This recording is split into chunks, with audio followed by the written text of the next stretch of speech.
now. Okay, I'm ready. All right, we're going live. We are live. Got to give people a few minutes or a minute or so, right? No, actually, this is not illustration isolation, so you're good to take it from here. All right. Let's go.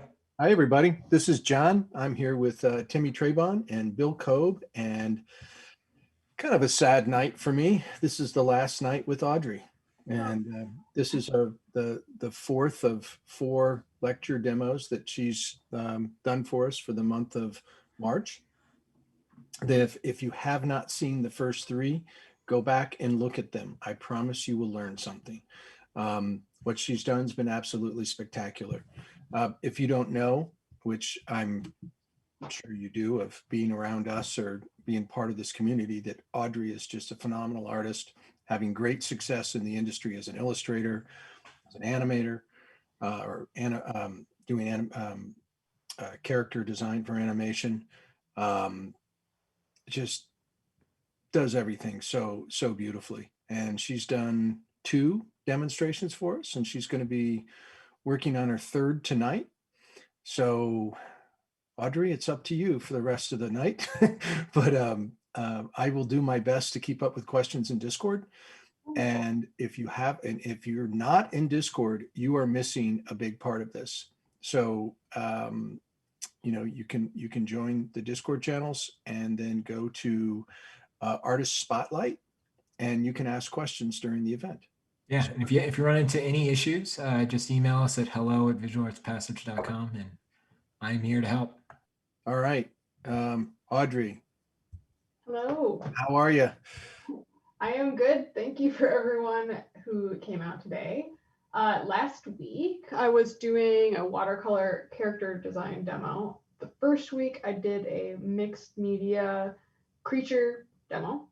And today, I will be doing my 3rd material, acrylic. I'm going to be working with portraiture and on top of BFK Reeves printmaking paper. And I'll show you how I paint on that surface and build up a portrait, and with some really cool lighting. But can I briefly interrupt here and ask you, do you have the other 2? Do you have at least the first one that you did that was finished? Do you have it handy? I was actually going to share that. And that's share awesome. We love that. And we've been getting requests of you posting them in Discord, in the Artist Spotlight channel. Would be fabulous. Yes, absolutely. Let me pull that other one up as well. Okay, so let me share this one and this one. Yeah, I was hoping for each week to, I do a lot of different kinds of work just because I have a lot of interests. And I was hoping to focus on a little bit something different each week. So let's see. Can we see that okay? Oh, wow. That is fantastic. Yeah. Wow. Our week 1, and for everyone who was here, you saw the buildup, but for those who weren't, this one was starting with an image transfer technique to transfer a drawing to an illustration board, a hot press crescent board, and then building up with a thin rub of oil paint and colored pencil and small amounts of gouache on top. So this one's about 3 different materials for mixed media. So that was our first demo, little creature. And the second one from last week was this fun character design. Cool.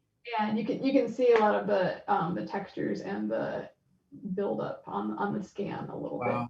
That came out great, Audrey. Oh, yeah, beautiful. And this one was super fun because it was all about the shapes. That was really half the fun. And if you weren't there, what I did is I referenced some old photography of circus performers or some kind of performers, and showed how, that I captured the, the essence of that pose and then brought it into my own design with some wet on wet techniques, building up on top of that, and how I chose my colors. And of course, the starting on the wrong side of the paper. So you can definitely tune in for that as well. But so this is what I did for my last. That was one of the best learning moments. I know. I know. Yeah. Yeah.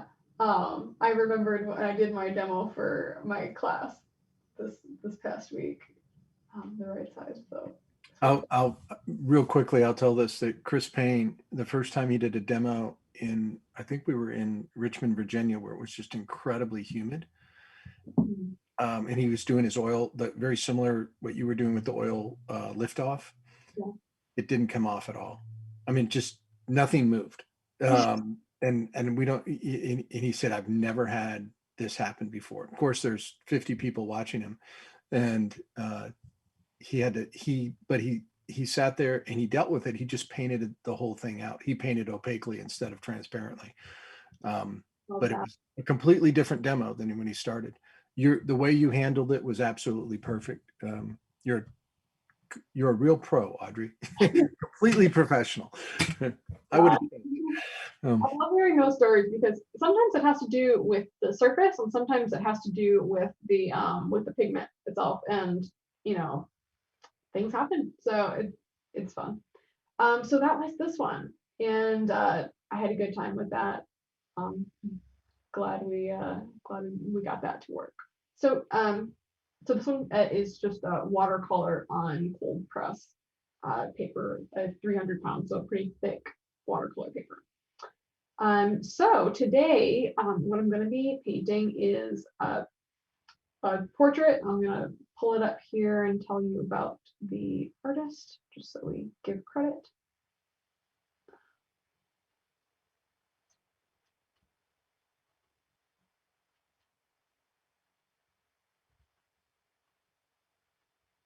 So my photo inspiration is this portrait. The photographer is Clark Franklin, and he's a London-based photographer. He does a lot of work in fashion and editorial for writing.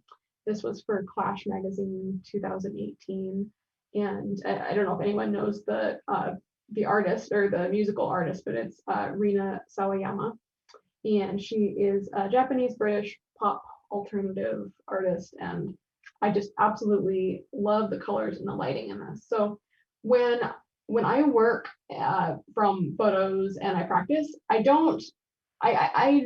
like to put my own sort of stylization on photos, even, especially if they're, the photo is basically a piece of art in itself and I'm wanting to study from it. I tend to want to stylize the shapes a little bit and put my own taste and voice in a study like this.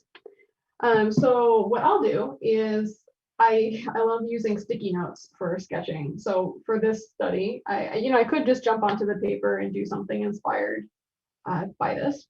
But what I did first was actually just do a quick sketch on a small sticky note. And last week it was either in one of my classes, we were talking about the power of sketching small because you can move elements around really quickly. So this is a really quick sketch based on that image with an emphasis on the shapes and some angles that I wanted to stylize, but nothing too crazy, just finding familiarity with the shapes and creating a little more visual interest for myself, a little more of a character. I like things pushed more to. And judging from your drawing that's already on the surface on your substrate, you stay pretty true to that. Yeah. So it's I like stylizing things with a little more like contrast between. I like sharp angles mixed with round things, so that's what caught me about this picture. So I really wanted to capture the round part mixed with like a sharper jaw. So I'm not really concerned about getting a likeness. The thing that I was interested in is the the lighting. So I just want to have fun and play with some color buildup, some color and lighting buildup. And I already transferred my image. So if you were here last week, you saw how I use the back of tracing paper to push an image on that paper when I'm not drawing directly on it. So here's that. It saves us the time. Because last week you got to see that twice. So that's my image. And then, as I mentioned, this is BFK Reeves printmaking paper. Actually, if she works with Visual Arts Passage sometimes, but Ashley Lovett is the one who introduced me to this paper, and she works on it with pastel. So I know this paper to be excellent with pastel, as well as colored pencil. Charcoal is a fantastically versatile paper, and I couldn't recommend it more if it's in your budget. It's a little pricey for cheap, but not awful if it's, for something that you need it for. Ashley will be in here in November. She's our feature for November. Oh yes, then you have to be here. She's extremely knowledgeable, and she's somebody who I personally have work up in my studio because I feel like I want to elevate myself to some of her standards. So, all right, and then for materials, that's the last thing I'll talk about before I jump in here. I have 3 photos here to share, so I don't have to move the camera around. Okay, so this is what my palette looks like. I have a Stay Wet palette, and it's spelled S-T-A, or S-T-A, like sta wet, S-T-A. And yeah, so basically it makes paint stay wet because it has a cover that goes over it, and a sponge insert that you can see on the second image that is underneath. And you wet the sponge with either a spray bottle or just a little bit of water poured onto it, and it will keep your palette wet. There's lots of different ways to make that work, but this is my favorite because I like the space that it allows me to paint, and it can keep my paint fresh for maybe like 2 weeks, but I don't recommend keeping it in there for a long time, because the water and moisture locked into a box is not a good idea, but definitely for the length of a painting it will be helpful. So as for my colors, I do like to work with a full color palette. That's a preference that I know is different for each artist or painter. But the way that I was taught when I first learned to paint, my professor worked this way, and it clicked with me. I like mixing my own colors, and I like similarly to my watercolor process, having generally a warm and cool version of the primary colors with some variations, but it allows me to think in a full color spectrum, and it allows me to do my thinking and color mixing as I go. Everybody's different, but it's something that works for me. And if I tend to find if I mix too many colors up before I start, sometimes I get more interested in paint mixing than actually painting. So yeah, so and then the paint that I use is Winsor Newton Galleria acrylic. It's really accessible. I think you can get it at Blick and Michael's. I'm not sure if you can get it at Michael's. That's a store in the US if you're not in the US. I don't know if Blick ships internationally, but I get it at one of the two. And it's really nice because when you lay it down and it dries, the colors are not really that different than when you lay them down versus the dried paint. If you are an oil painter and you're hoping to try some acrylic painting, I would recommend this. It's good stuff, and it's pretty long lasting, and yeah, it's good if you're trying to make your way from oils to acrylics, or you like using both. It's pretty close as far as how it lays down. And let me think of what else I want to share. Those are the pictures. Oh yes, this stuff.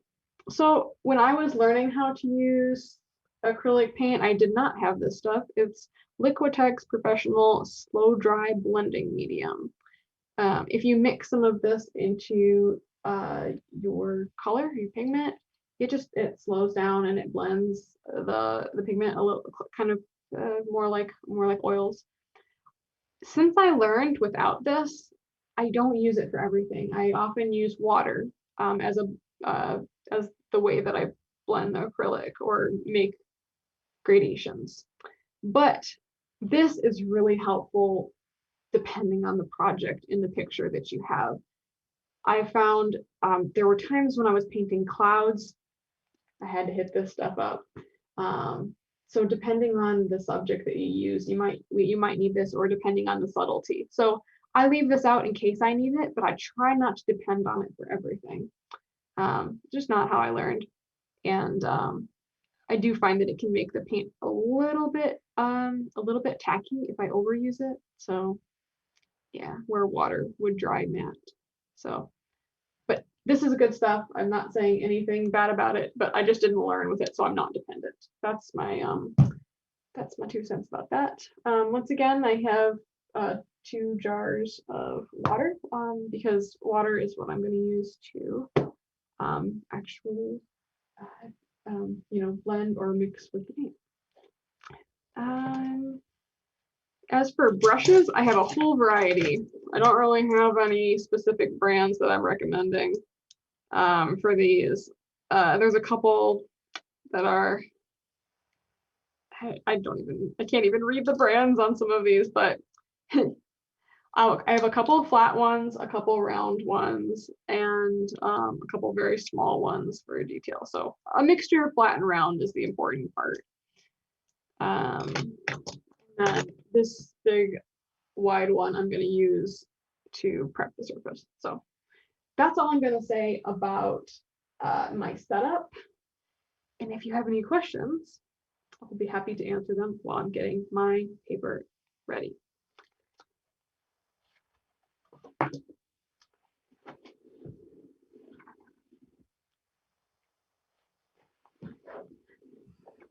When did you start using acrylic, Audrey? Oh geez.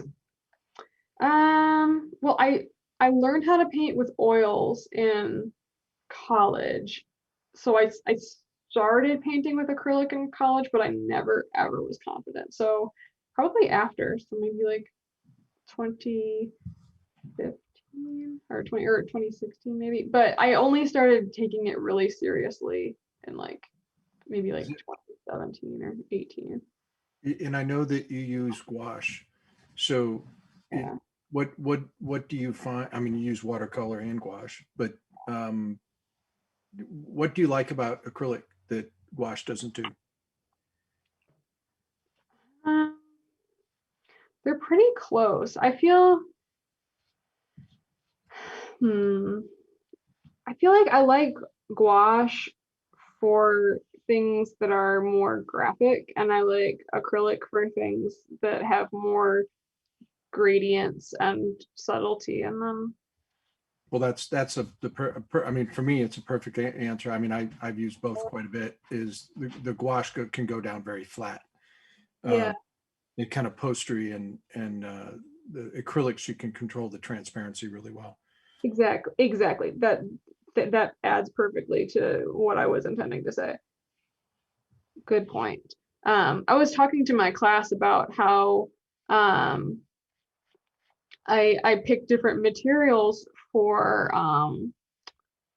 for different subjects. And actually I did a demo from this portrait in my class, but I did it in watercolor on Saturday. So I'm really interested to try this in a different material. I did that on purpose because I was really curious. It was very fun in watercolor. But I paint images like I'll paint them like a couple different times if I'm wanting to learn something. Unless I'm sick of it. So if anybody is in my class, you can, this is like round 2 for you. That's cool. So right now I'm actually taking some matte medium and I am just spreading a transparent layer right over the surface, and of course I can still see my sketch.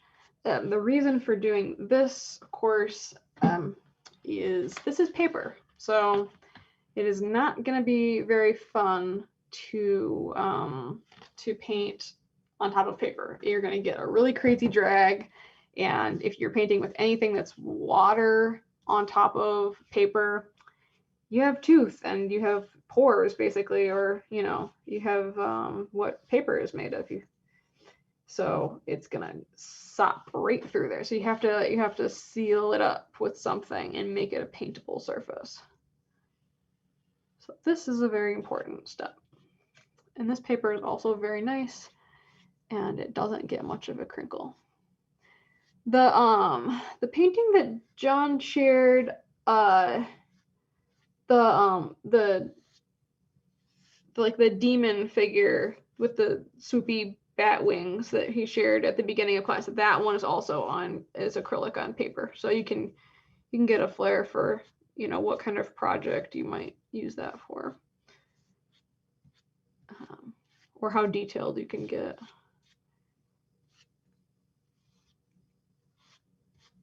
Some people prefer canvas. I don't know. I haven't found a canvas that's my jam yet. I prefer like a board or paper. I don't really like the tooth. I like making my own texture. I don't like responding that much to the texture that's on a board or on a surface. Okay. And this stuff dries pretty fast, so. I'm sure that was thoroughly fun to watch. Okay.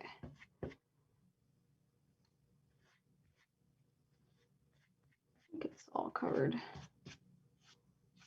Yeah, this step you want to, depending on how much texture you want, it's good to maybe go in a couple different directions. If you want the texture of that stuff underneath it or not. Okay.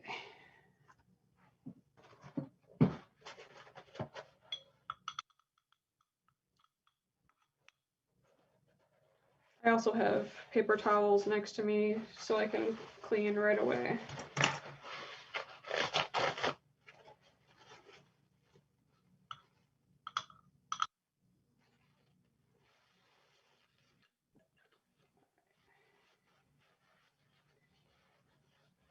Now I get to make some decisions, and this is probably the fun part of watching a demo.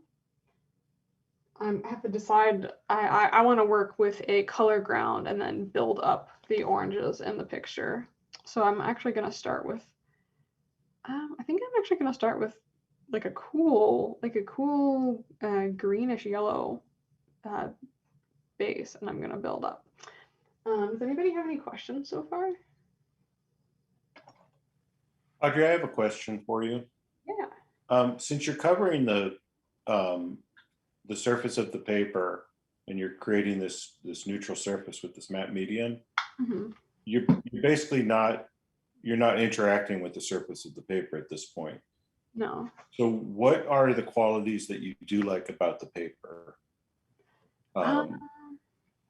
Yeah, or is that the qualities that I like about the paper? Yeah, and given this approach, because the surface of the paper is no longer there, right?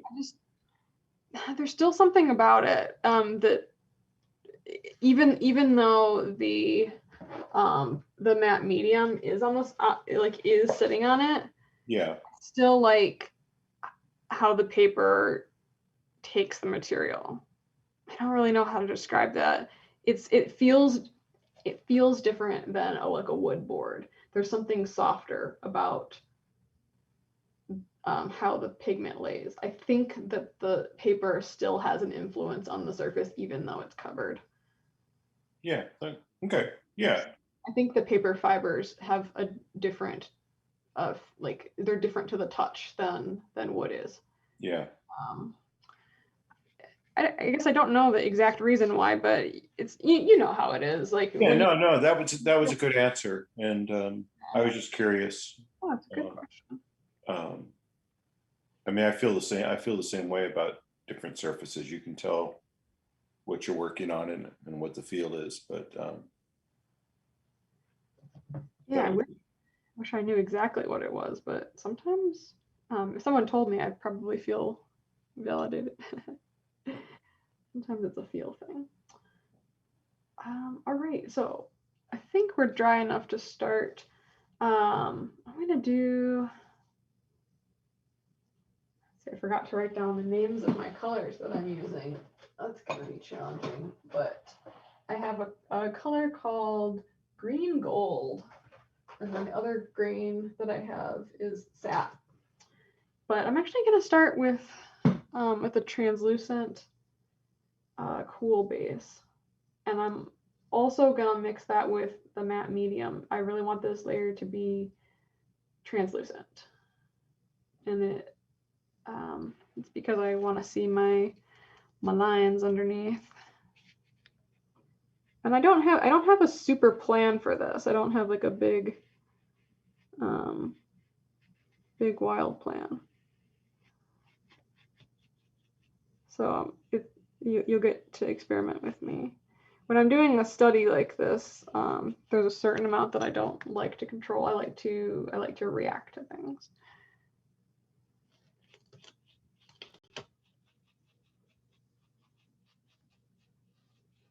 But because I know the picture has so much so much orange, and I don't want to start with orange. I want something else to poke through the back.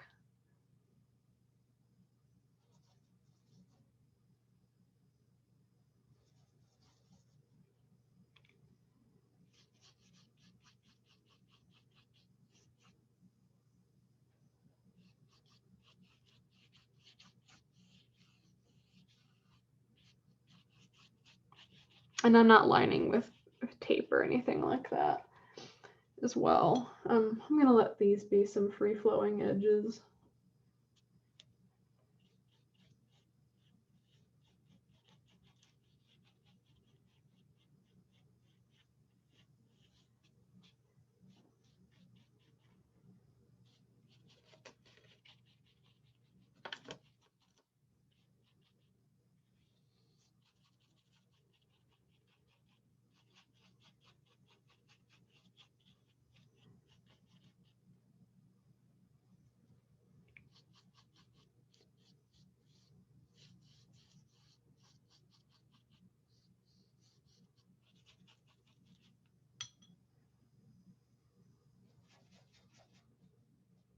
I know this may be an impossible question, I love that but I'm challenge. going to ask it anyway.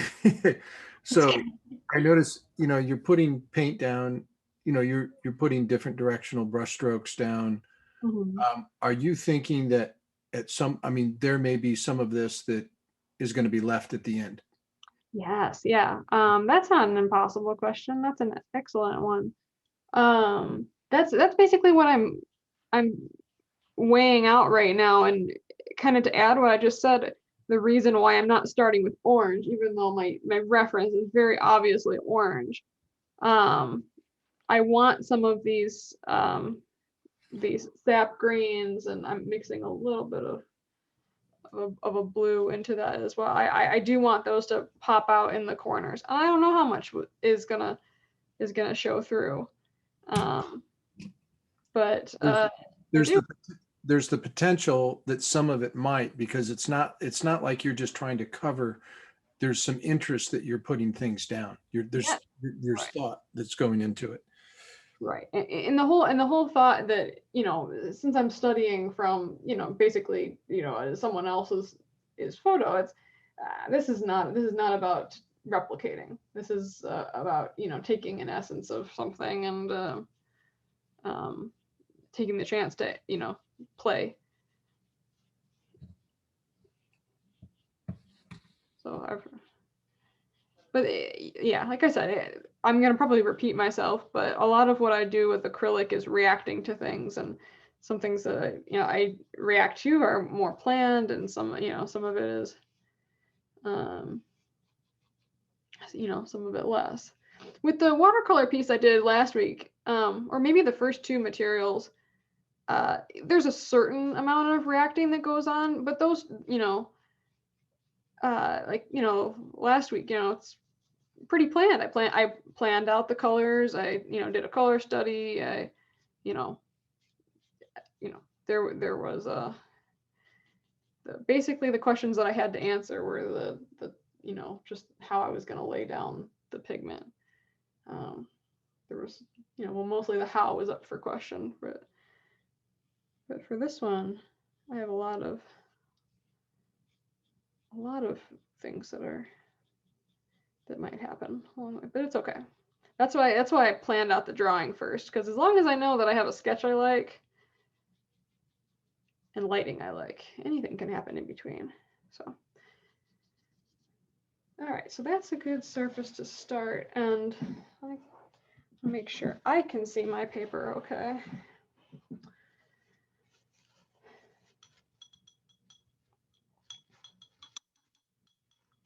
Oh, this is gonna be fun. I just know it. I think you just made a really good point about the way you're laying down the materials. Mm-hmm. Because I find a lot of times people painting with acrylic will often just go straight in with an opaque. Oh, yeah. And I mean, the right way, but yeah, and they lose their drawing. right, yeah. Then if you're not intending, if the drawing is part of the design, then yeah. I just went over all of that in my foundations class of discussing, like multiple ways of working through a painting, like establishing your drawing and holding on to it all the way through with building up transparency, or starting just with material directly and drawing through the process.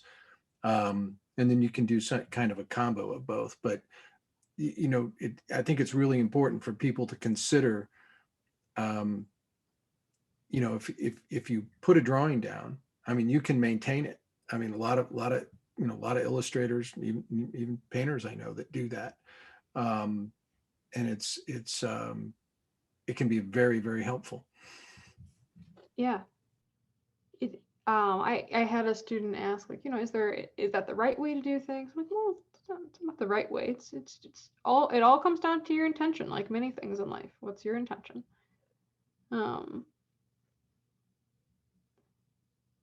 I was thankful to learn that kind of message. Back when I was in school, a lot of our senior year classes were the projects were self-directed, and that's the only way we were graded, was how did you meet your own objectives. And with art, with things not being necessarily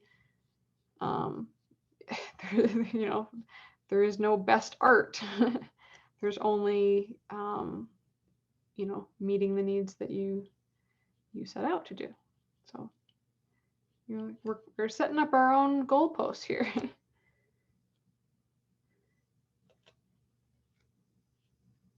But I think we struggle when we don't, when sometimes we don't set our own goalposts. We're not, and we're comparing ourselves to maybe someone else's goals, but they don't suit us. So I might switch to a smaller brush once I get in here. It is so bizarre going from doing so much watercolor to jumping back in here with with acrylic. I would definitely recommend, if you're someone who likes learning multiple materials, do that. Challenge yourself, because I swear they totally, everything informs each other. Like I felt like I was trying to be really controlled when I was making that mark, and I was like, oh my gosh, that's right. You don't have to be. Different material.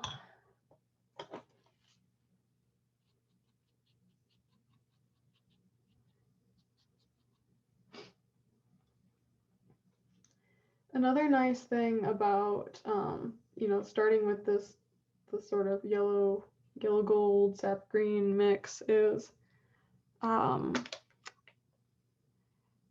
it's going to influence the midtones of the image too. That's a wonderful thing about building up with acrylic is it really takes effort for, because there's so much water mixed into it, for things to be completely opaque. Even though I'm using white right now in my mix, it's not going to be the whitest white. It's all of this that I put down to start is really, really going to stay a mid-tone. And you can layer and find your lightest lights, but I can even see that happening there. Just playing with it, so.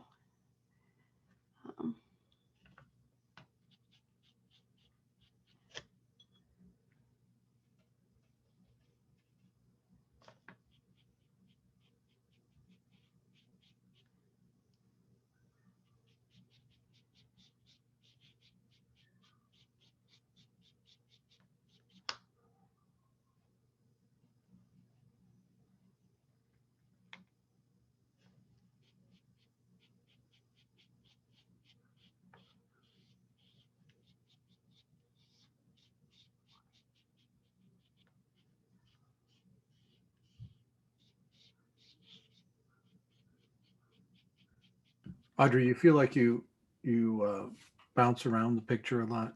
Oh, yeah. Work the whole thing at one time, or? Yeah, when it comes to designing the like the overall read of it. So right now I'm thinking about my like light patterns, and I think of shapes connecting to each other. That was one of the biggest, like, most important notes that I got when I was learning to figure draw, like in, I don't know, high school or something. Sometime when I was a teenager starting off figure drawing. I had a instructor say that everything looks so separated, it looks like patchy. It looks like you're tossing a light there and a dark there. Don't you see that, you're essentially, you're designing, this is a face or a body, it could very well be a still life. They're still forms. And you just look like you're trying to copy what you're seeing, and you don't really, things aren't really connected. They just look like they're tossed down. I'm like, oh geez, like, thanks for pointing that out.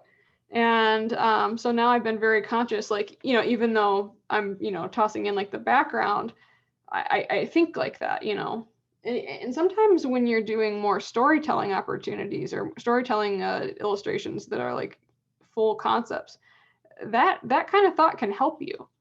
And the word that we use for that is grouping.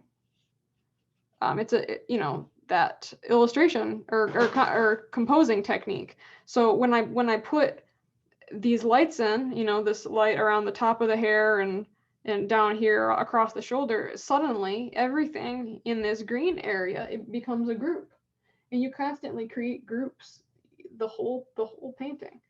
And sometimes you can let groups blend together more than you expected. And that can be really graphically cool. If you got that information in high school, you had one good high school art teacher. I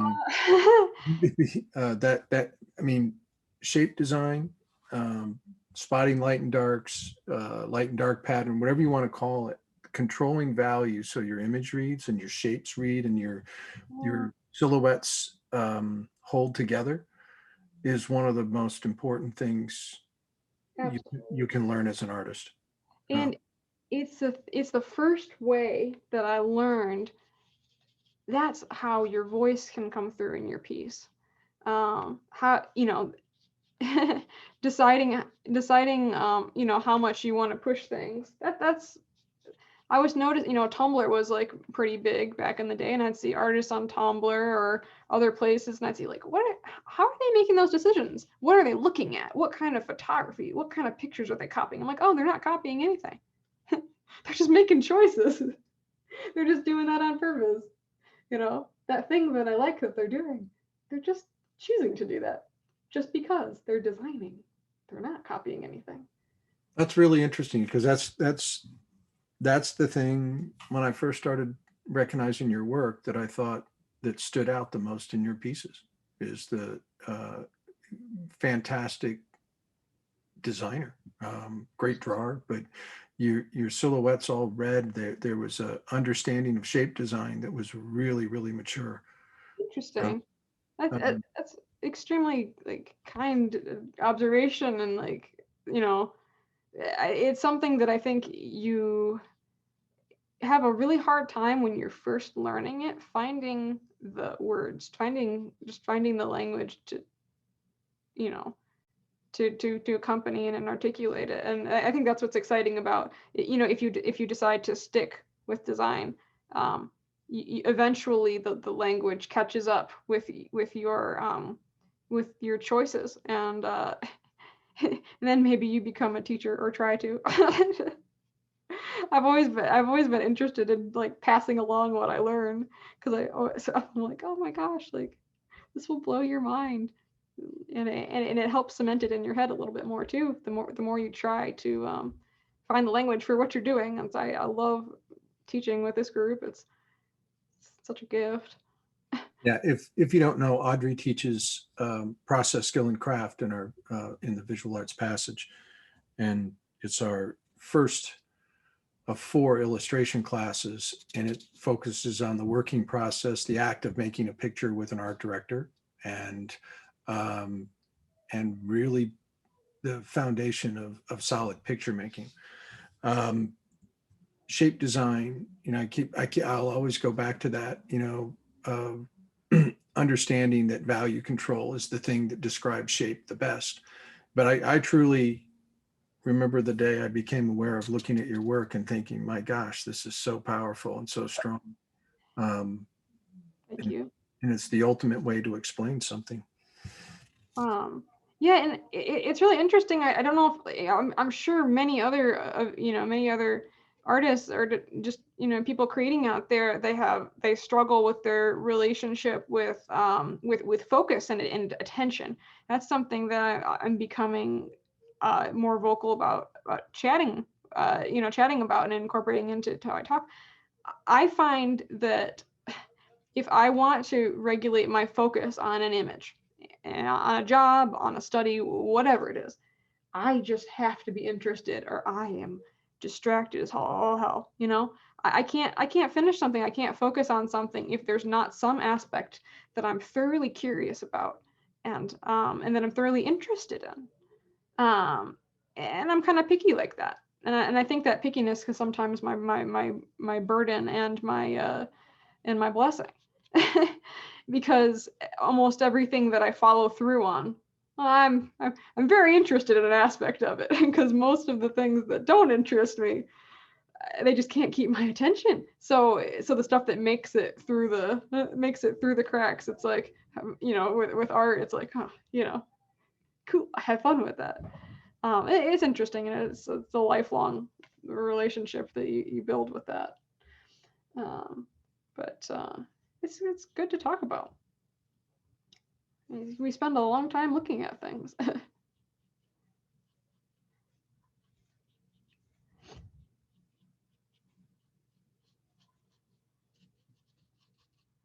But yes, we have good fun in our classes. Kind of bummed that there's only 1 week left, but it is really nice on on Instagram or on the drawing nights, just to see familiar faces. I'm like always cheering Well, you don't have that long off, so Yeah. No, but I'm saying you're really that, going to miss them for a few weeks because we start again on the 20, but 20 that, 24th of, with a particular group, oh yeah. Yeah. That's But you see them around though. They hang around. Yeah. Yes. Come draw with us. I really care about you. Well, there's several of them in here, I'm sure. Oh, fantastic. Yeah. Yeah. Those of you getting the double demo. It's interesting as soon as you mentioned that, I went to Slack to see, because I remember seeing something and the only thing that you posted was the reference. Oh yeah, I'll have to. You know what? I can take a break while this dries and actually pull that up. It might be cool to see. Yeah, you can throw it in Discord. Oh, I'm starting to have fun, man. It is so excited. I feel like painting is kind of like running, where like when you first start, you're like, okay, the first mile, you're like, am I gonna hit that feeling where I'm jamming? And then you do. First mile of painting. Getting started is the hard part. Yeah. Getting organized, getting it's the cleanup and the setup part that slows me down, that I get frustrated with. That's what I've been telling myself, like, hey Audrey, make cleaning and setting up, make this like fun. That's why I try to like keep my studio like inspiring and just like, that I do that with like my whole apartment. It's like, oh, if you like what you see when it's clean, then it's almost like doing an art project, like, oh, it looks really cool and pretty when it's clean. So make that like part of the thing. So I found that I really enjoy the setup. It's trying to find and remembering to put things away, and it's a whole different kind of art. Here, let me this I love how this one turned out. I thought it was pretty cool with the wet on wet. I might do some more layers That's beautiful. But I'm excited to see what different challenges are presented. So obviously, like you saw last week, all of the white areas, in watercolor you're leaving. It's all additive, but those parts are masked off. So that's interesting because on this image, that's the first thing that I'm thinking about. So it's really cool. It's I feel like artists, like we have this like relationship with our like material epistemology, like it's like we have to turn things on its head and really learn how to think backwards and forwards and look at things. I think John said like you don't every artist that was like you never met an artist who was dumb or something. Like you really have to challenge yourself and like think about every way you can I'm going build. to clarify that. I haven't met a successful artist. Oh, okay. I mean, someone that devoted their life to it, that was in it for the long haul, that achieved some kind of, was able to make it their livelihood. Yeah. There's so so many different kinds of intelligence that it calls upon, or thoughtfulness. It's but I guess most people would say all I would have to do is look in the mirror. But no, I do enjoy the challenge, both with my work and other, teaching and other things I do. Just I do like turning things on their heads and trying. That's why I got into this. On the first class, I think you'll see that I shared some work when I was a kid, and the first thing that I was ever interested in doing visually was figuring out how stuff works, and I think that's been my driving horse, my driving force rather.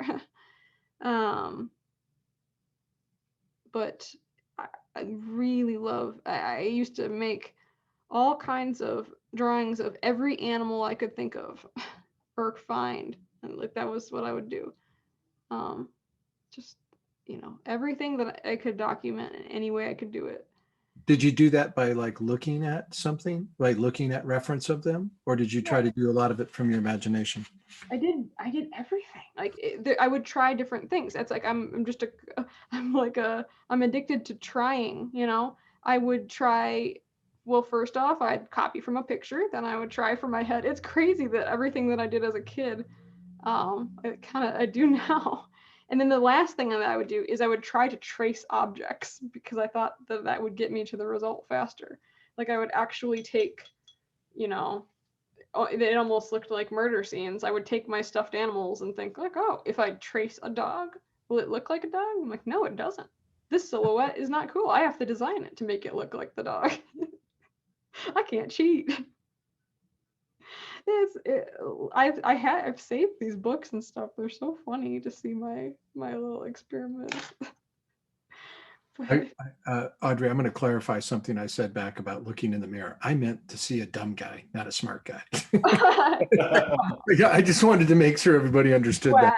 Oh, we got that. I don't know. Audrey, it's interesting to talk about tracing because one of the times I visited the artist Greg Spalenka, he had these giant rolls of white paper. Yeah. And he would actually do a tracing assignment with his students where he'd have them lay down and trace each other. But they're very intricate tracings. There's something to be learned from that, like about what you can get and what you can't get, I feel. Yeah. Oh. I agree. I had a question. When you're working on kind of subsequent layers, is the paint dry underneath or is any of it bled through? No, this is all pretty dry. It's wild how fast this dries. It's really quite bizarre. But it is dry already. So the only stuff that I'm putting on is, yeah, that's the only wet stuff in the whole thing. So you can see that I've designed like the lightest lights throughout this, and I've you can see some mid-tones being established with that. So like I said, I don't have like a very intense plan with this. It's like I just have a hunch of things that will work. And that hunch or intuition, that's experience. Having done it before.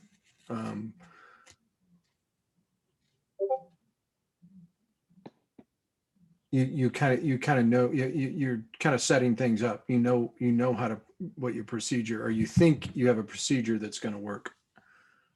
Yes, that's the way I'm going to address it, because I always am confident it's going to work at the beginning, and it doesn't always do that for me. But at least I like to think that way. Yeah, I mean. I'm usually pretty ready for things to fall apart. And I think changing your like, or like just adjusting your mindset is pretty healthy. It's kind of like I was talking about cleaning my studio. When I clean my studio, I never expect for it to stay clean. Come on. Who expects that? Who's expecting that? That when you cut your hair, when you clean your studio, when you get dressed up, it's not going to be the last time that you do that. You're going to be oscillating between mess and clean, feeling confident in your painting, feeling clueless. It's just the truth of life, and that means you're alive, and it's okay. If you're not hitting any ugly point or any confusion point in a painting, are you even painting? Come on, that's just life. And we ought to be a lot kinder to ourselves about that. The ugly stage of the painting or the unconfident part of the painting is just a sign that you're alive and that you're painting. It's okay. I guess I'm pretty alive. Yeah, yes, you are. Yeah, it's all right.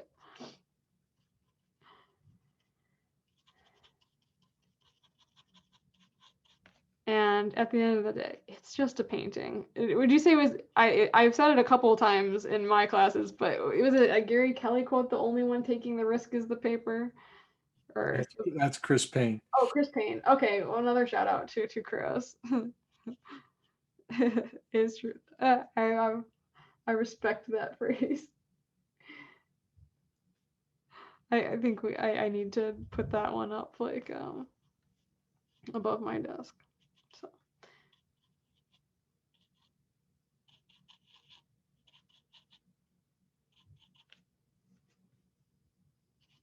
There's a quote that Gary used a lot. I can't. I apologize. I can't remember the artist that he was referring to. But he.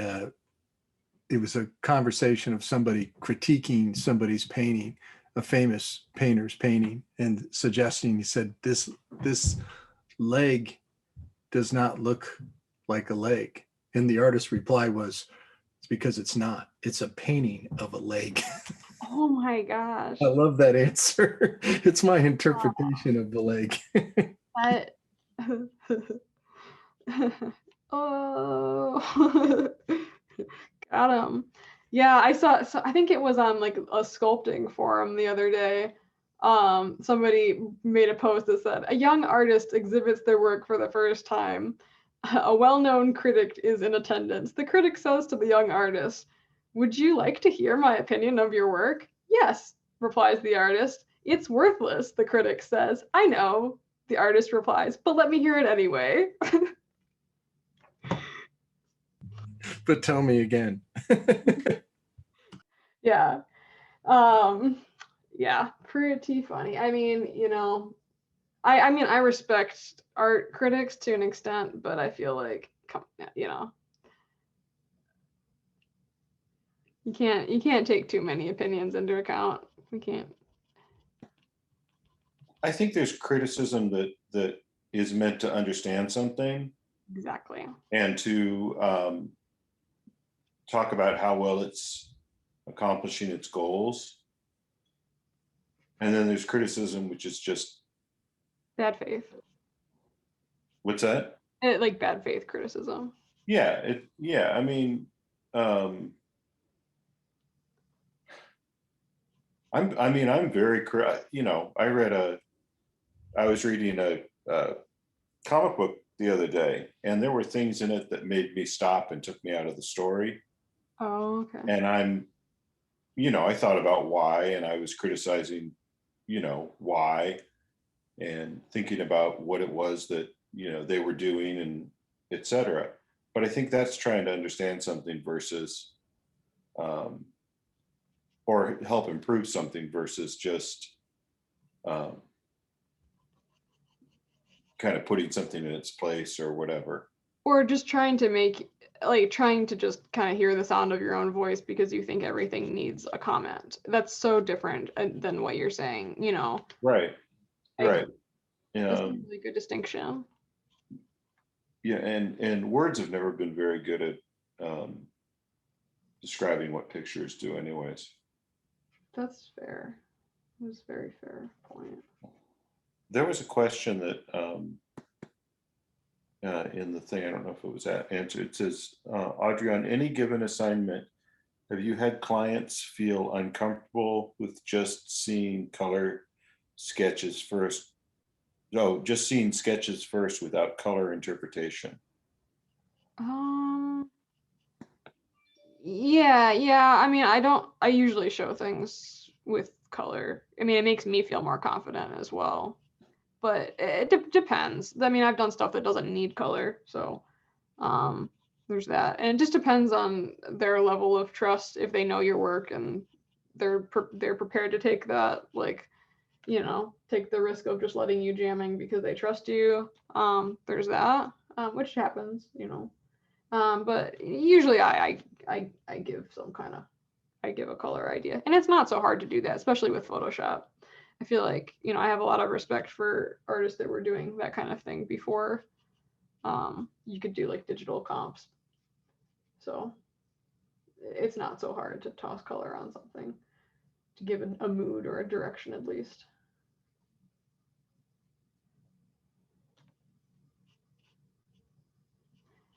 I hope that answers an aspect of that. I can only answer from my experience.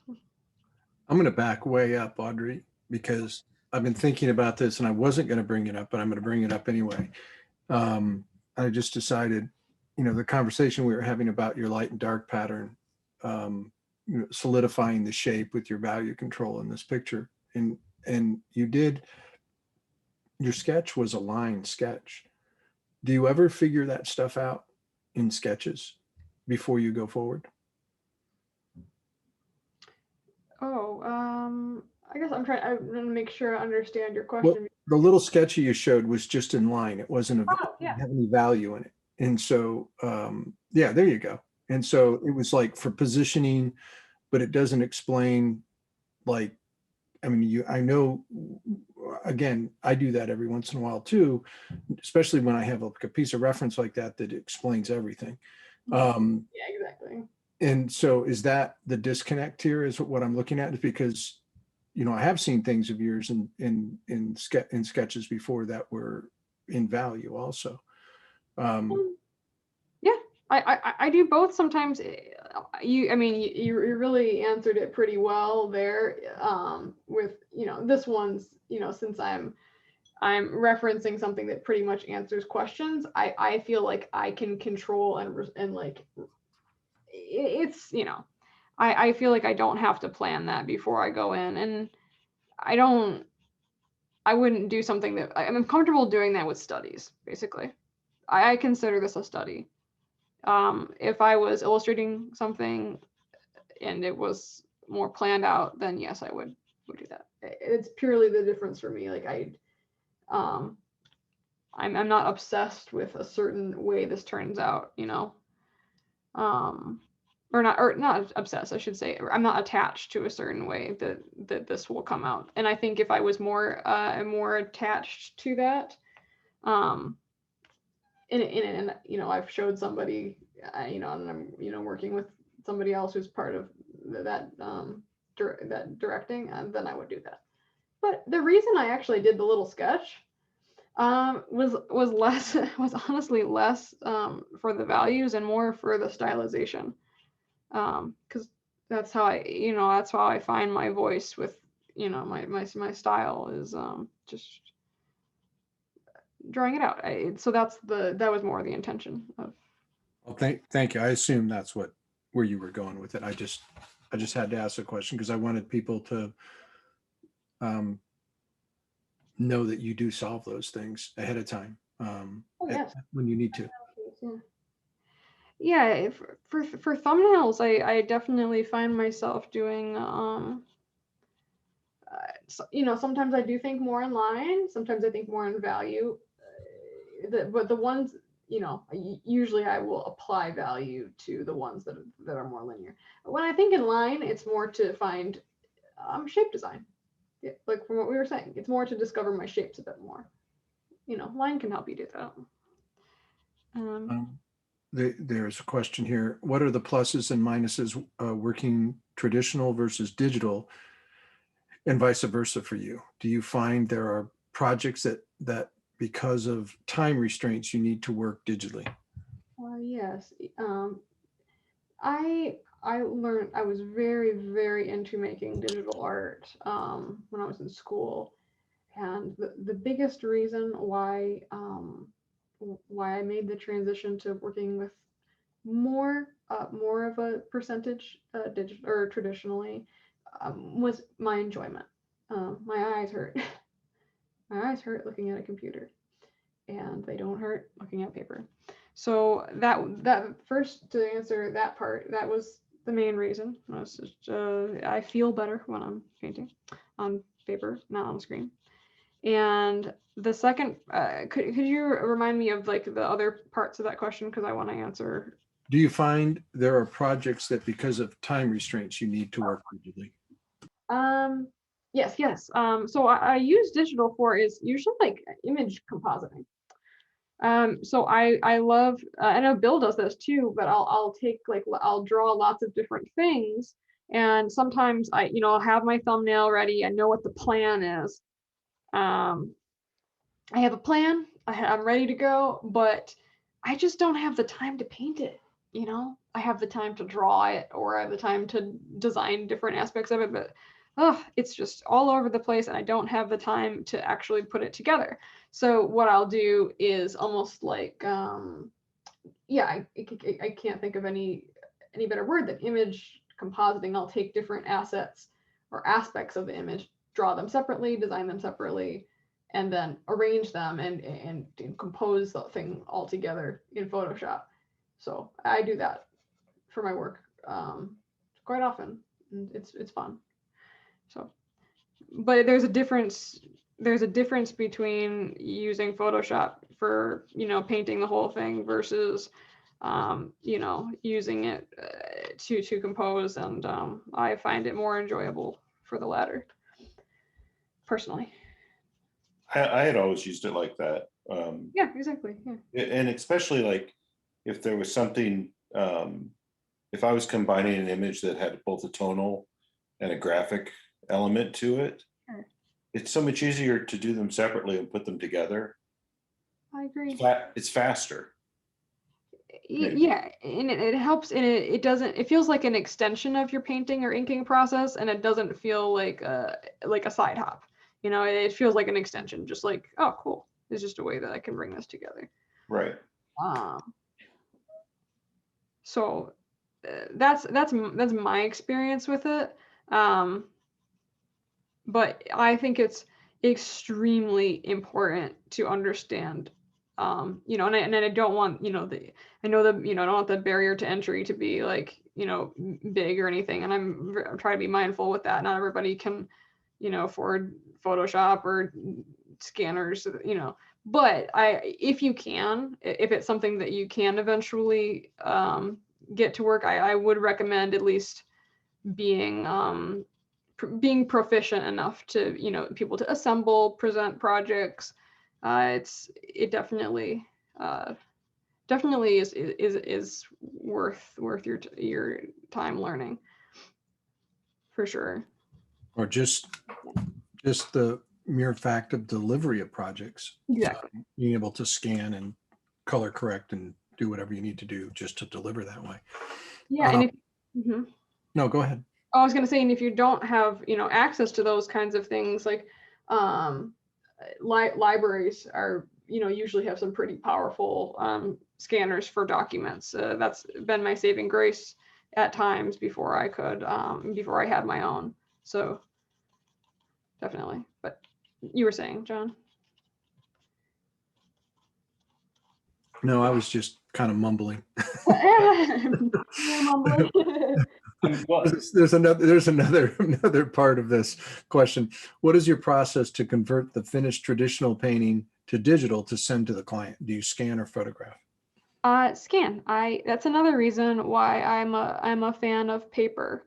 It's just nice and flat and translates extremely accurately to my scanner. I think I mentioned it in my first one. I have an Epson Perfection V600. Very, very wonderful, useful thing to have around here. I didn't have one for a while, and it was extremely frustrating. There's something to think about, to consider. Somebody like I always, for some reason, I always go to Vanessa Del Rey when I think of this, because I know how many important that Comic-Cons are for her. Yes. Going to events and cons, and in the secondary market of reselling everything she does, reselling the original pieces, and that's something that you really people should consider. Lars Grant West, I just had he's taught with us before, and just talked to him recently, or traded emails with him recently about that market. and that's a big part of his game plan. He does a lot of card work, magic work for Magic, and he he really depends on the sale of the original to make it much more financially beneficial for him. Absolutely. Yep. And then the great thing is if you have a wonderful, high res scan of your originals, another great reason, to invest in a scanner is there you go. You have that image, you can still, put it on your website, it can be more valuable to somebody else and you can still look at it anytime you like. So I never feel bad about sending out my originals unless I'm attached to them or I want them for some reason. Just because I can always look back on them. The scan, if you have a good scanner, it can really, really capture the texture. How do you deal with the glare when you scan? I don't get a glare in any of my stuff. I'll always scan before. If I varnish something, I always scan before I do that. And I don't get a glare on anything else. Most of my stuff is matte. Watercolor is all matte. Yeah. So thankfully, I don't have that issue. What kind of work do you get glare with, John? I'm curious now. That question wasn't for me. Oh, But- you weren't asking it. No, Oh, okay. I was asking from somebody else, but I will tell you that a really important part of what I do of my, especially larger scale paintings, will have a lot of polarization, glare on it. And so, with highlights, lighting things properly and with the highlights from a palette knife or dimensional work, you have to learn how to properly photograph it. I have to go through a procedure of cross polarization where you shoot something that has your camera has a polarizing lens, and then the lights have polarizing film on them. And that's called cross polarization, and you can take all the glare off the picture completely. That's incredible. Or you can photograph it and you can spend a very long time in Photoshop fixing it. And I've done that route too. Wow. I love to learn that stuff because I'm a long route Photoshopper if I've ever had that. There are times acrylic paintings I have to edit a bit. It's like my scanner is so intense that it'll like I'll be like, what are there all these little hairs and pieces of dust on my piece? Really? What? What software do you use with your scanner? Okay, so how would I know that? So what's the what you scan it right into Photoshop, right? I scan it onto my desktop. I think it has something called ICE technology. I don't know if that's what Oh, it is. okay. Well, there's different softwares. Oh, okay. There's Epson has its own native software, Then I and use then that. George Pratt put me onto something called Silverscan, Huh, okay.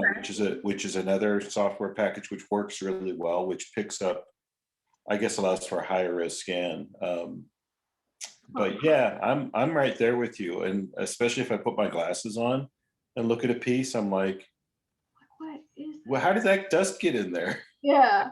Then I guess I use Epsons then.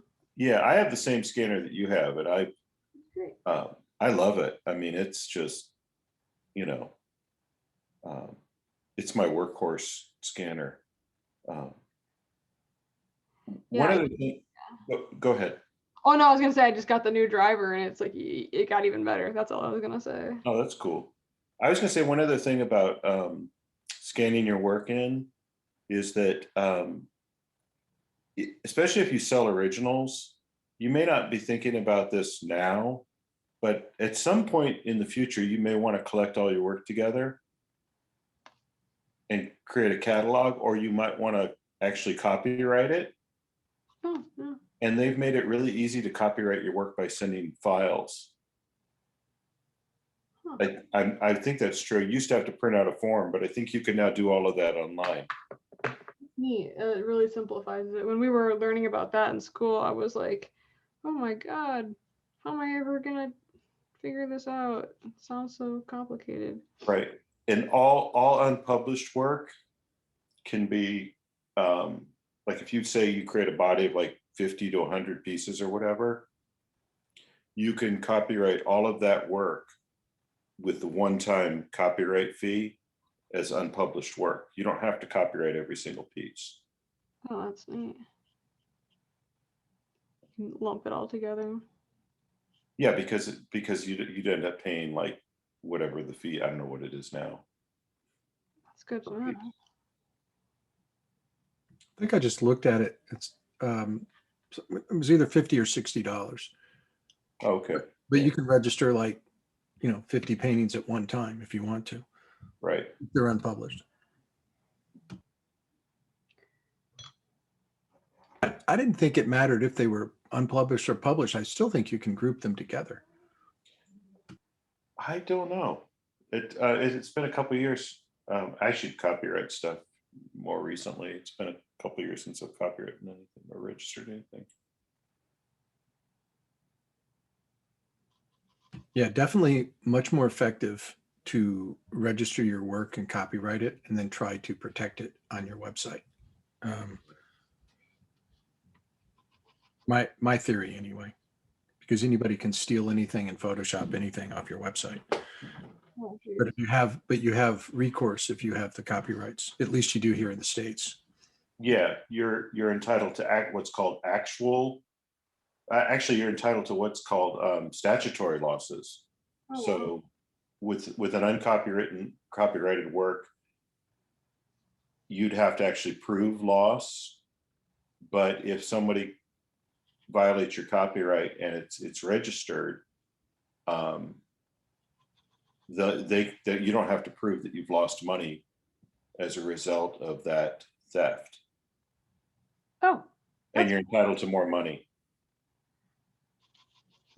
yeah, that makes for less work for the person who's already probably really frustrated. Yeah, that's looking really beautiful. Thank you. Get a bigger brush and stop. Hey, since we got a little bit of a pause in the questions, I'll bring something up, and that is what we're going to do here next Monday night. Just kind of let people know that, well, first of all, and unfortunately, Audrey will not be demoing for us. Makes it so easy for me. But we've booked 12 artists for this year that are booked through the end of the year. And for 4 Mondays each month, that's 48 Mondays. So that gives us 4 Mondays with nothing to do. So this coming Monday, we thought we would try this. We're gonna have a critique night, and so we're gonna do it.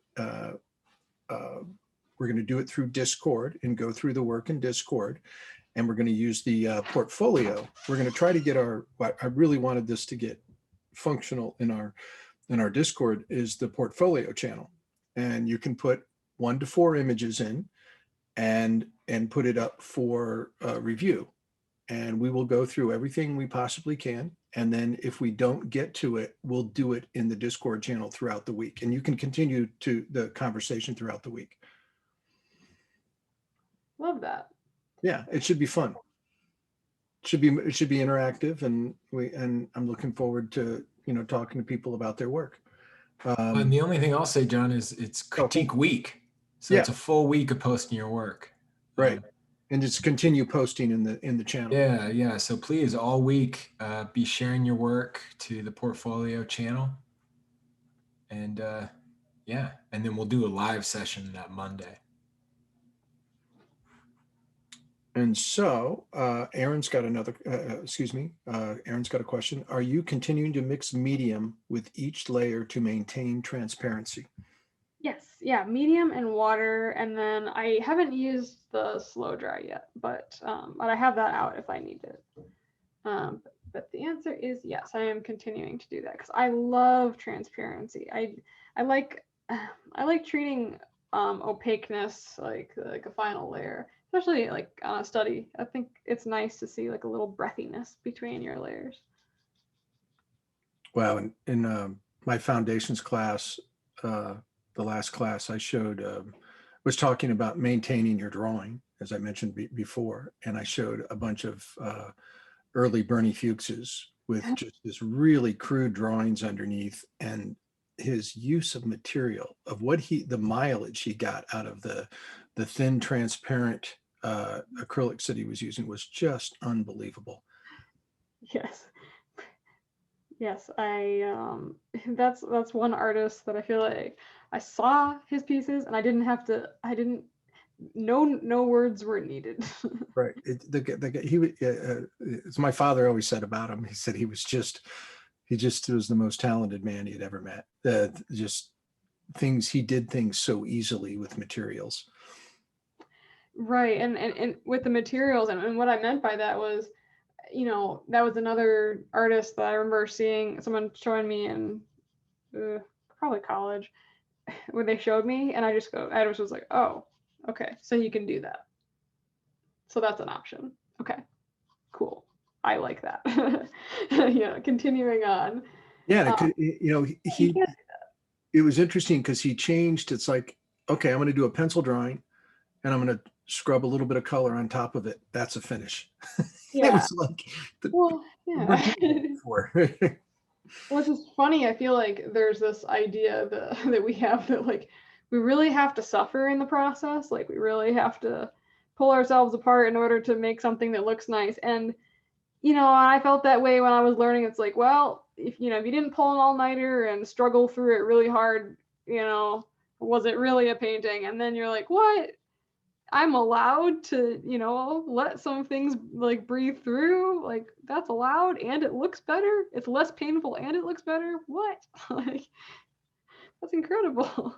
I'm right there with you. I'm allowed, It's like I don't have to spend a week on this. and it can still look, and it can look better. Like what? What if I told you it could be less painful and look better? Unheard of. It doesn't count then. Yeah, it doesn't count. If you didn't bleed, like, are you really an artist? Okay, I got a couple of questions here. Somebody asked, have any of you had issues with unauthorized use of your work? Little things for me. It's never been big. Never been big. And honestly, there's a lot of situations with me where it's been like someone on Etsy just doesn't understand the social like respect of how art works. You can't just like redraw something, and just because you redrew it doesn't mean that you can sell it on a cup. I had I had it the other way around. I got in trouble for use of a photograph that Newsweek had convinced me that they purchased the copyrights on, and they hadn't. So it wasn't me that got in trouble. It was Newsweek. And so once it left my studio, I never had to worry about it. They covered me on it. It wasn't a big deal. They probably just took care of the photographer after the fact. I don't think I've had any. I don't think I've run into anything like that. But that sounds like I think when somebody. I definitely value having conversations and like helping people grow, versus like being extremely possessive. I used to be more protective and angry, and then I'd find like, are you really getting angry at the small artist that's trying to learn? Like, let it be a teaching moment, a conversation moment. There's things like that I've mostly run into. I haven't had any big things that have really been issues. Mostly things that can be resolved through personal conversation. I haven't had issues of somebody directly stealing from me, but there's been misunderstanding of who owned copyright. And so I had sold a painting to somebody who decided it would be a good idea to make a print of it, to make prints of it, but they didn't have the rights to do that. They just owned the original painting. he didn't understand. I don't think he still understands it, but he didn't, it took a while and it took an attorney to solve it. But I've known artists, one of them being my father, who've had their artwork stolen, and I mean, their copyright stolen, and he had to pursue them with legal action. And also, I watched Anita Kuntz go through that multiple times. I watched my dad had to deal with it a couple of times. And yeah, you got to pay attention to that stuff. That's hard. Yeah, I feel for that because it's like, oh, come on, we all want to be painting. Like nobody wants to be spending time on that. Okay, so we'll get off that topic and talk about the piece here. Are you continuing to, did I already ask this question? Are you continuing to mix medium with each layer to maintain transparency? Yeah. Yeah, I think you asked that one and the answer was yes, yeah, I am doing that. Is it the matte medium or the glazing medium that Liquitex makes? Both. I use that brand for both. Liquitex is pretty common where I am, so I haven't had any complaints.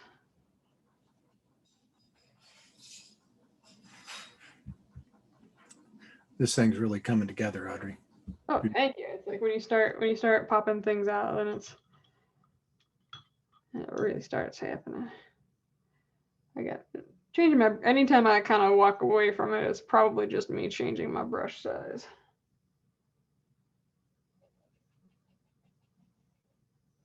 What's your water setup there? Do you got like a couple of buckets of water, or one, or? Oh, just two. One for getting dirty and one for keeping cleaner.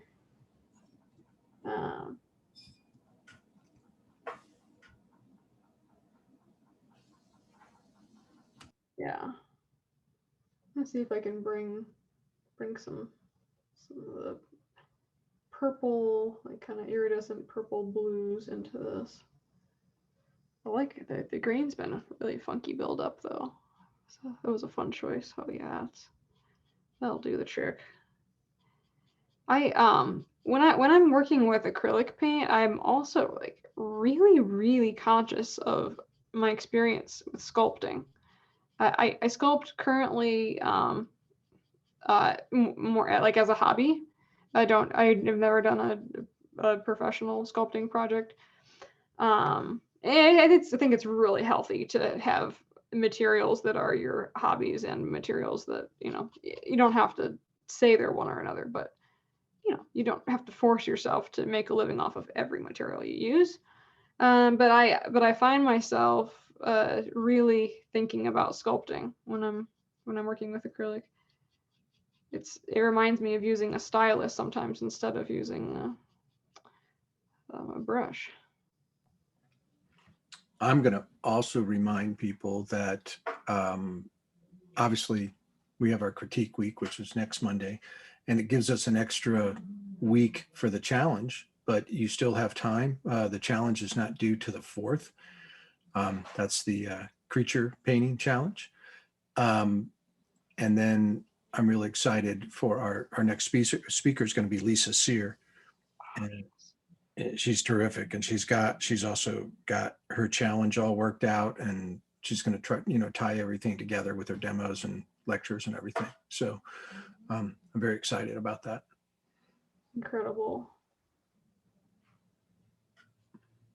What a powerful person to have on board next. Oh man. She did a talk for us a couple of weeks ago that I could not believe the information, the amount, fabulous information, but the amount of information she dumped on the students was unbelievable. She's got all kinds of resources saved that she's going to share in the threads and everything, or in the channels. So I'm really looking forward to it. I'm going to miss Audrey though. Well, yeah, keep me around. Hopefully. I'll be around.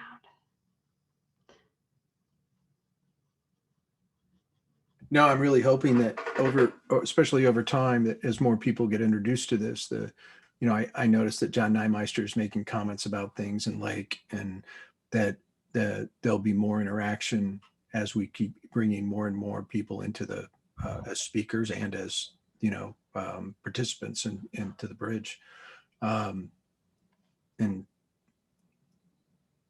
to get quality information is it's a great resource and it's very helpful. Yes. And this is honestly the closest thing that I've felt to being, back in art school. It's just the thing that I was wishing for. If I had like an art fairy godmother and I was like, oh, I really miss being in art school, but I don't want to go back to art school. That's weird. Or not yet. I'm like, oh, I need something that's kind of in between. This is perfect. This community is like, you don't have to be on location, but you got familiar faces, people motivating you, giving you challenges, helping you, people who just get it. It's nice. It's nice to not have to explain, the way you want to learn, and it's really nice to not have to explain things when you kind of find your people. It's great. Finding your people is a big thing. Oh yeah, Especially as a support system as an artist. I mean, finding people that can, bounce things off of, that you can rely on for information or honesty about what you're doing. Very, very, very, very important thing. Yeah, if anybody's feeling the I can't go to art school, or I'm at art school and I miss it, if anybody's feeling those blues, this is definitely a place to go for, to feel better. I feel better. I'm saying that because I feel that way. We're going to send you back to art school, Audrey. Yeah. No, I would. I honestly, I think one of my best friends is she went to art school for a little bit, and it wasn't the right time. Didn't quite work out. Did about a year of it, and now, now in our later 20s and stuff. We're young. We're all young. It's not a big deal. But she's giving it another try, and it's like, I'm honestly like jealous. I'm like, I want to be a student. I want to be a student again. It was so fun. I just love the energy. There's nothing like it. I want to be an art student. Well, the fact is, we're all art students. Oh, I know. I was like, I feel like it never goes away. Yeah, exactly. It is so true. Back to that toy department of life thing. We definitely are definitely in the toy department. Was that a comment someone made? Yeah, that was another Chris Payne. It was connected to that. He said, we definitely, we were talking about taking risks. He said, we're not doctors or pilots. He said, we definitely operate inside the toy department. And I love that. That's how I feel. Yeah. Oh, that's great. You can be in the toy department, but you can also be really serious about it too. Oh yeah, you can be like a Lego builder that's building very important things. Yeah, that's wonderful. The toy department of life. I don't think, I know I have friends kind of in all walks of life, guys that are in the financial industry, real estate industry, own their own businesses, some from very successful friends. And I don't think any of them work as hard as I do. In fact, that they used to joke with me all the time that they would trade with me because they didn't think I worked very hard. Because I could take time in the middle of the day or something. Oh, they're using that as like an indicator. Yeah. And I was like, you don't understand. Artists work hard.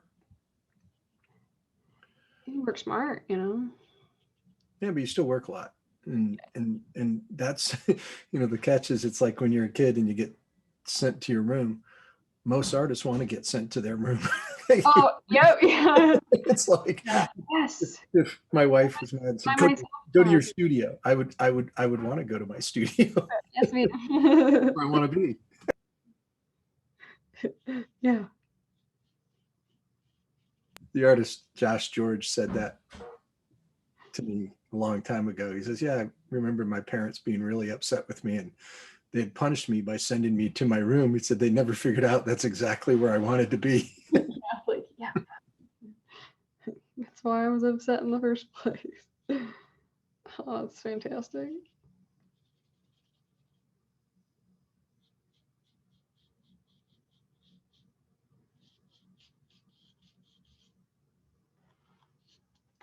Let's see, how are we? Oh, we're doing great on time. Oh, fantastic. I gotta stretch my leg for a moment. I'm really enjoying how high key the values are coming together. It's really interesting, for me to see that as well.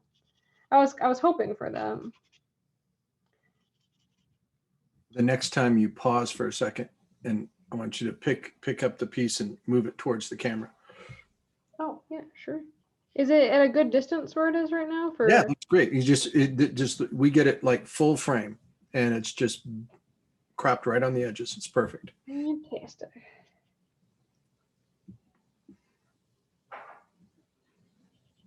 It's always good to zoom in every once in a while. Oh, sure. Let me just get these. Let me just get these edges the way I like.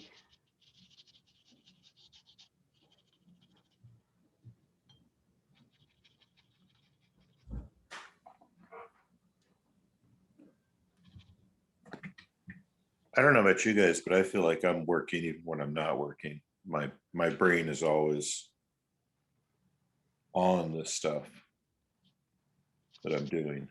I don't know if I consider it working. I consider that worrying about me not working. Right. All right, let's. Yeah, sometimes I do the opposite. Like when it helps me to think like when I'm thumbnailing or at the beginning stage of a project, even if it is a really important thing or something that's going to be published, I try to say, oh, I pretend I'm like just the kid in my room. It really helps me. Okay, now angle the top slightly towards us. Look how rich that thing gets. Oh, wow. That's fantastic. Look at that green coming through. How funky. Cool. Very funky. Like it. Me too.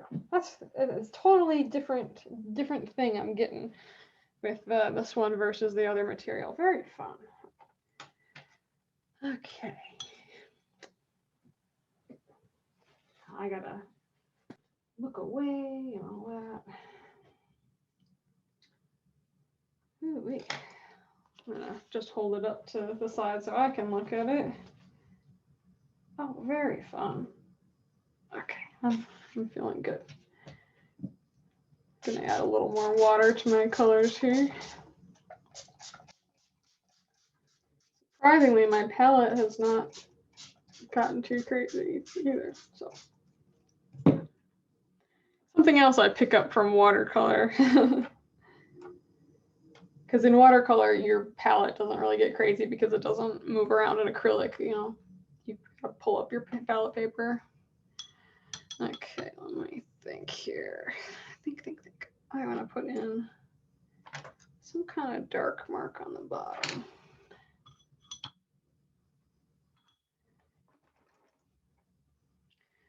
All right.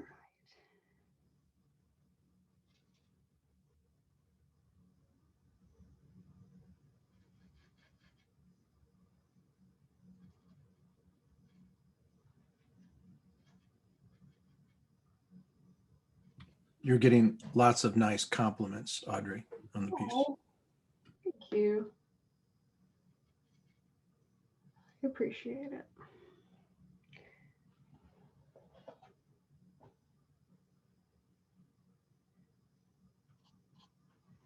Let's see. Oh, that's a little juicy. I can't really see it.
Amazing what that dark value does to that piece Right? It's just like compositionally. Yeah. gives you just a place to rest, or just a place for it all to snap together. That's Well, you just said it. It groups it solidifies the shape above even more because everything's grouped together and it holds together in a value Yeah. structure. And we were talking about that. It's nice to use this image again. When I was doing it in watercolor, Ross had asked a student of mine, he was like, well, geez, like I've seen how soft it is to build up with watercolor. How in the world would you, he saw lamp black on my palette, and I was like, well, what kind of thing would you use black for? And I was like, well, just this spot, maybe like a little touches by the eye. I gotta see because there's a little glare for me. That's what I would do with it. Okay, got a question here. Audrey, how much time on average do you spend on a piece? Is this the size you generally work? The time question I've tried to answer before, but it varies so much that I don't have an average. I wish I could answer that, but I've there's such a range that I don't have like a formula answer to that question. I'm sorry, I wish I did. But the other question I can answer. Yes, this is about like an 8x8 size paper. So, it's really simple to resolve an image at this size. But I don't work very big. Largest size, probably 11x14. I haven't had the space to work large. I didn't learn in a space where I could work large, so I learned to work small. And it's sort of a habit that I've stuck with. I'm not like married to that idea, but yes, I usually work 11x14 or smaller. I can work very tiny too. I'm a tiny art master. I hate to call myself a master of anything, but I feel like I definitely have pretty good eyesight, so I love working tiny. I don't know if it's an eyesight thing or just everything I do now. I can't work small anymore. I mean, the smallest I can do anything is probably a foot square.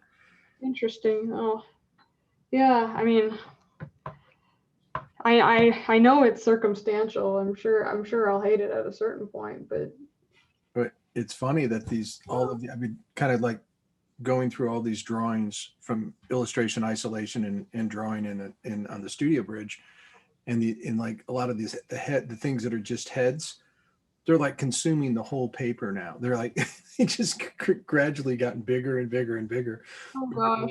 Bill, we were drawing Pissarro last week, and I think the head's like 18 or 19 inches tall on in my drawing. I was just I'm so impressed. It's so far away from what I do. That's incredible. I don't know. I'm an idiot. It just keeps I don't have any control of it. You're gonna need to start taping pads together. Yeah. I think it's a space thing for me. My storage abilities are only so big. Well, the downside of it, like in that, because it's such a race in 20 minutes, it makes me slower. I'm trying to force myself to draw a little bit smaller because I can get more done. Oh yeah, I'm always slow at drawing, especially if I'm really enjoying it. I just soak it up. I get so caught up in it. But it's interesting. I think some people are just faster at drawing, but they're enjoying it at that pace. I enjoy like letting my marks marinate and really getting caught up in it. So, it's interesting, but I enjoy these kinds of opportunities too. The demos that are timed and stuff because I don't always time myself, and it is interesting to see how much coverage I can actually get in a 2-hour thing. Here's a serious question. Sure. What factors affect how you price client work? Oh, a lot of times they already have a budget, so that's that's really helpful for me. But I suppose my standard factors are well, kind of like how extensive the project is, like how many pieces are needed for it, and how much of like knowing how much time something's going to take you, like if it's going to kind of like if it's going to be a project that will, you know, be like your main thing for a month, main thing for a couple of days, main thing for, you know, just you have to consider how much you need to live as well. That's really helpful. That factors in. So it's like knowing how much you need to live and how much your time is worth is a factor. Uh, it's I might have lost myself a little bit on the question, but I know that those two parts are important. I think, especially when I was getting started, the value of the project to me, you know, where was it going to be seen? And Oh yes, that is it, too. I mean, sometimes projects are just so cool, you know, that outdoes it. Oh, exactly.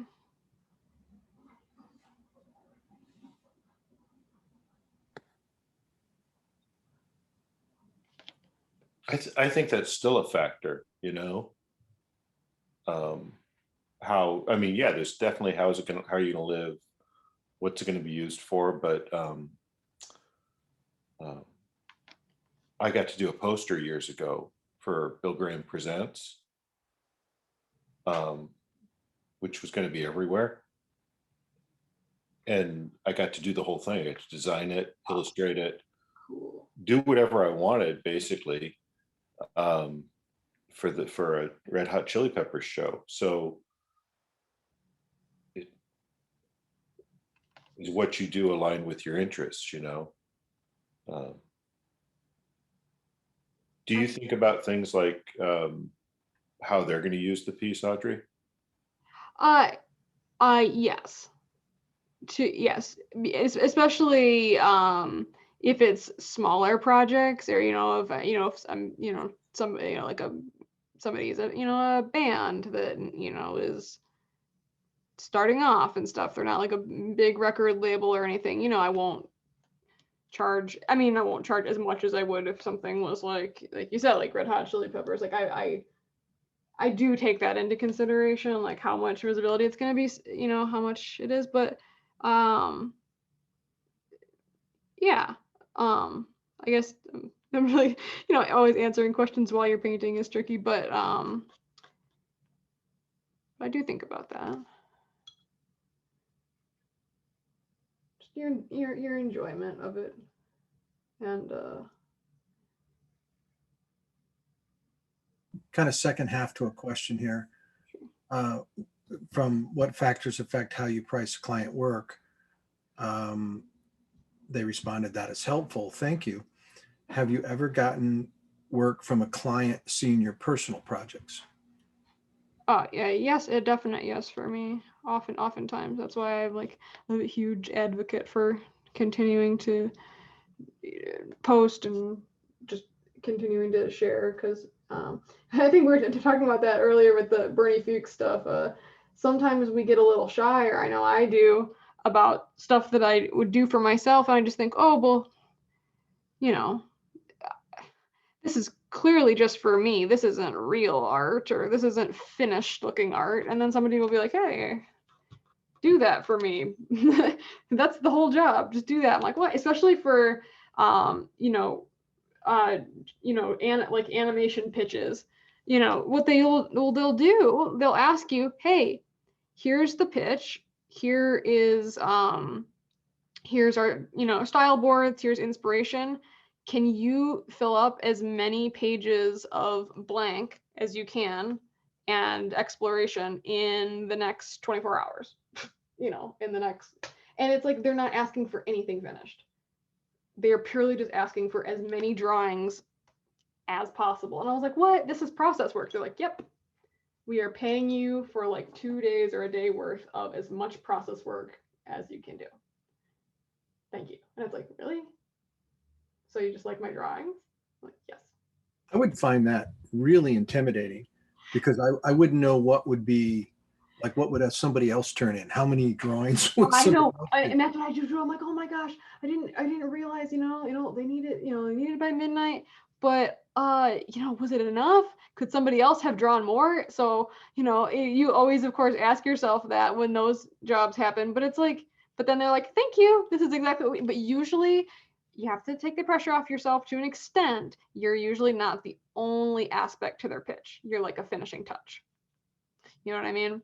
It's like at least in my experience, sometimes, like I did one for Coke that never went through. It's like, I don't think that they're relying 100% on Audrey Benjaminsen for like, for every single aspect of this Coke pitch.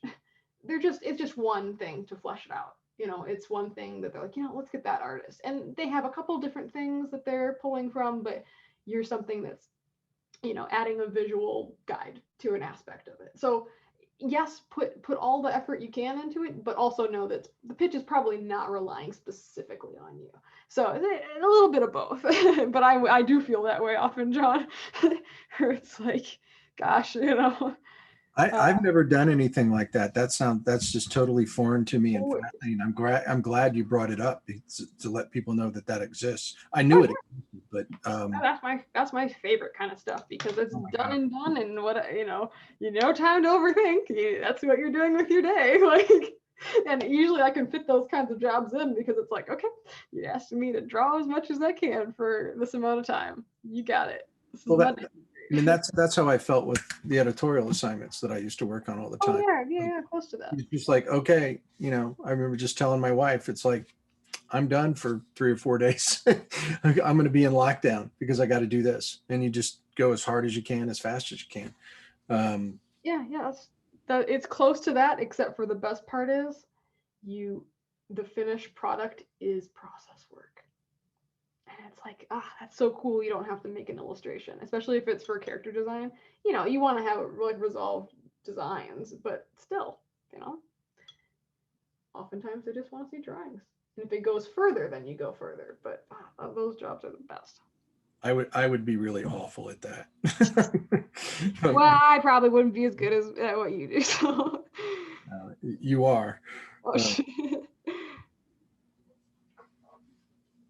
But I like it. It's a good shakeup.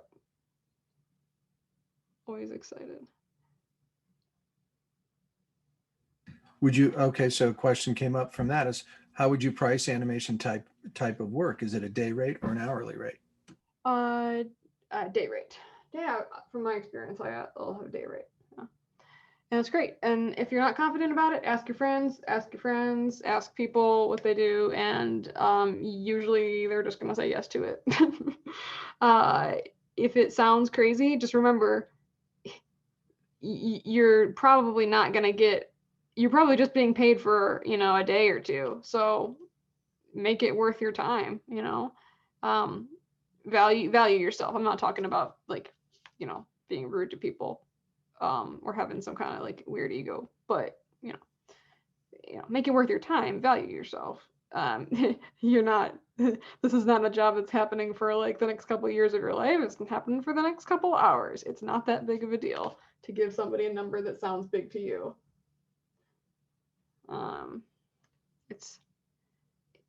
You are valuable. Your skills are valuable. Trust me. I have to trust me. I have to say that to myself.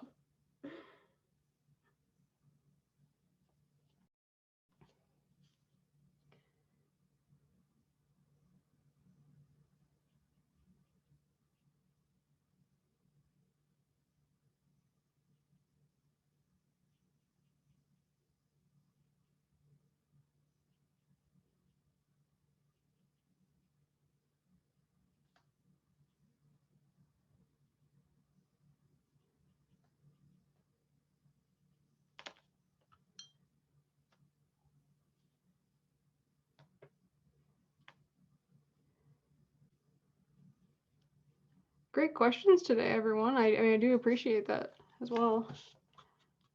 Yeah, I'm going to have people really think about the last few questions.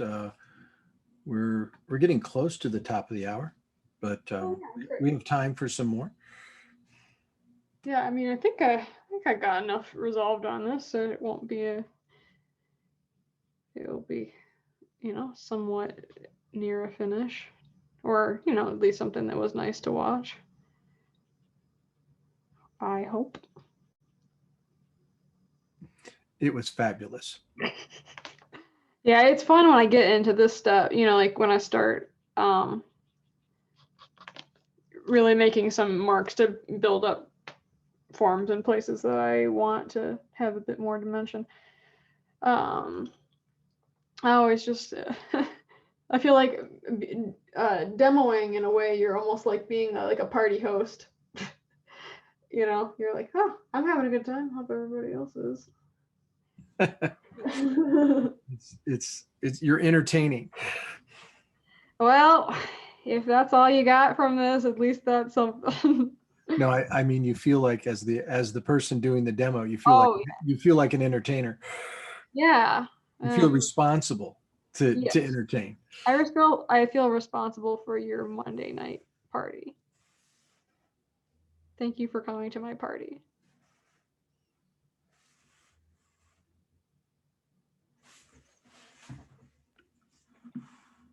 Audrey, I have a question, just kind of a follow-up on the exploratory work. Sure, sure.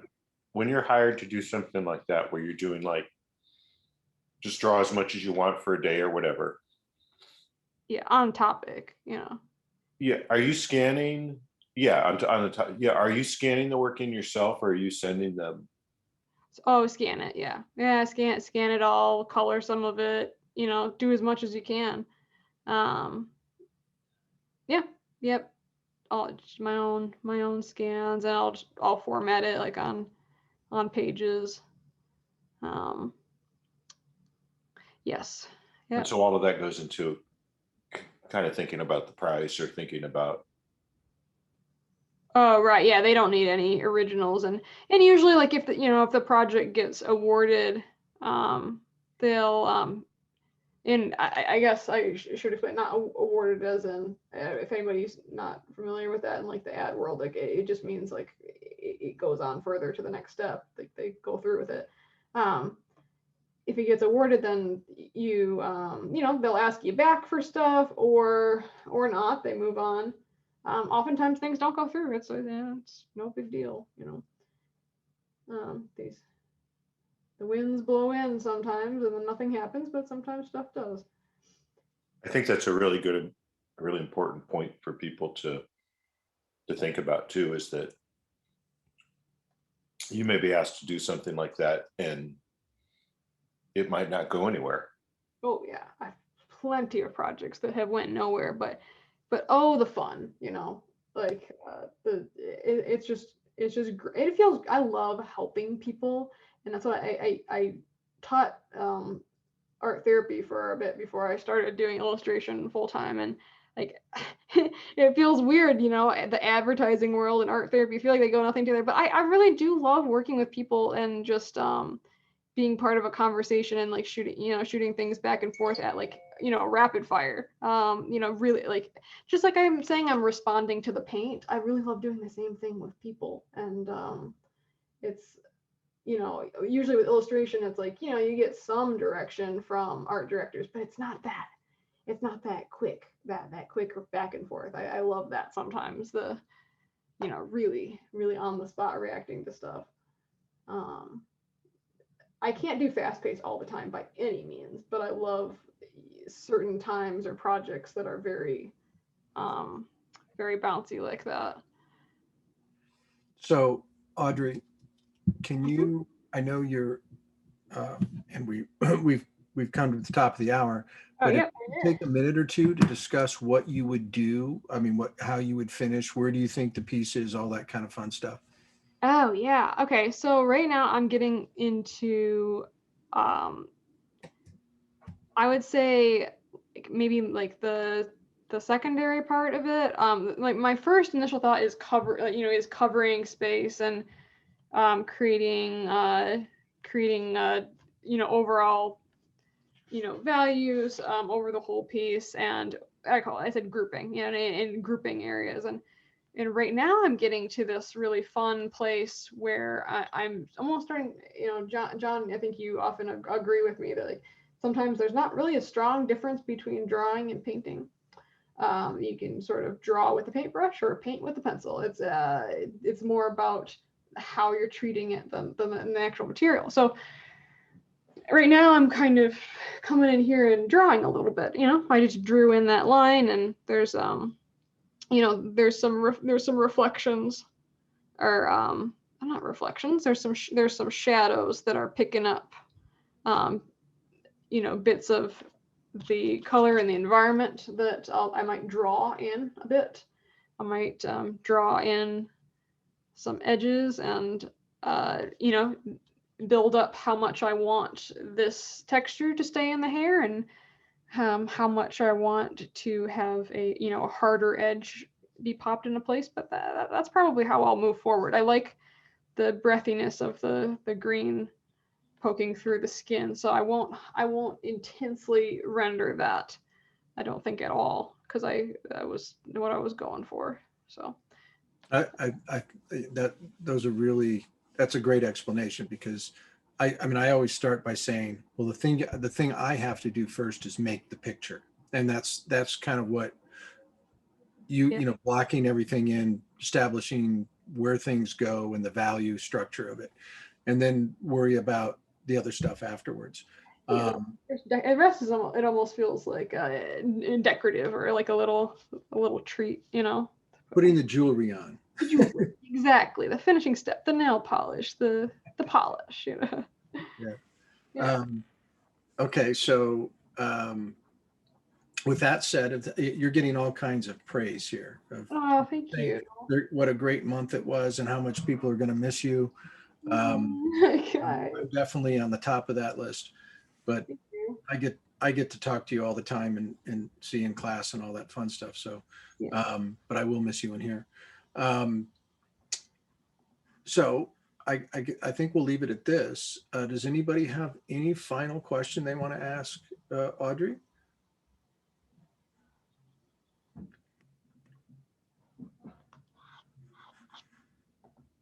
I think you just keep getting more praise. So okay, that's cool. So I think I'm going to say this myself, and Audrey, this has been fabulous. Thank you for having me.